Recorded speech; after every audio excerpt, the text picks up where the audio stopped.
حضور نے فرمایا لا تحزن ان اللہ معنا، گھبراؤ نہیں، اللہ ہمارے ساتھ، اللہ نے بچایا۔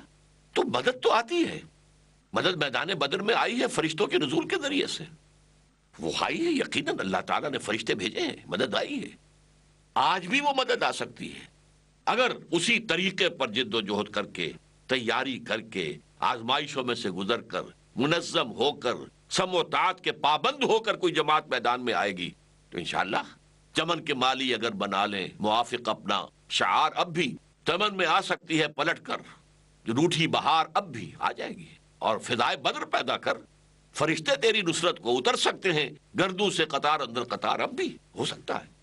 لیکن یہ کہ عام جد و جہد جو ہے وہ انسانی سطح پر ہے، یقاتلون فی سبیل اللہ فیقتلون ویقتلون، وہ اللہ کی راہ میں قتال کرتے ہیں تو قتل ہوتے بھی ہیں، قتل کرتے بھی ہیں۔ یہ نہیں تھا کہ حضرت حمزہ کا جسم جو ہے وہ کوئی لوہے کا سٹیل کا بنا ہوا تھا کہ برچہ جو ہے وہ وحشی کا وہ آر پار نہ ہو سکتا، آر پار ہو گیا، ناف کے پاس سے آر پار ہو گیا، شہید ہو گئے، حالانکہ اسد اللہ و اسد الرسول ہے، اللہ کے شیر، اللہ کے رسول کے شیر۔ تو میں جو بات اس وقت بتانا چاہ رہا ہوں، یہ میرے نزدیک انسان کی عظمت جو ہے وہ نظر آتی ہے محمد الرسول اللہ صلی اللہ علیہ وسلم اور آپ کے صحابہ کی جد و جہد، دین کو غالب کر کے دکھایا، جعل حق و زہق الباطل ان الباطل کان زہوقا، وہ نظام قائم کیا جو آج تک بھی نوع انسانی کی یادداشت میں محفوظ ہے، جیسے کسی نے بڑا حسین خواب دیکھا ہو اور وہ خواب اسے یاد آتا رہے، اسی طریقے سے آج بھی وہ نظام پوری نوع انسانی مانتی ہے۔ ڈاکٹر مائیکل ہارٹ نے مانا ہے کہ جو 100 بڑی بڑی شخصیتیں ہیں تاریخ انسانی کی جنہوں نے تاریخ کے رخ کو موڑا ہے، ان میں ٹاپ پر محمد ہے صلی اللہ علیہ وسلم، نمبر 1، حالانکہ عیسائی ہے، حضرت عیسیٰ کو نمبر 3 پر لے گیا ہے، ابھی تک عیسائی ہے، وہ مسلمان نہیں ہوا ہے۔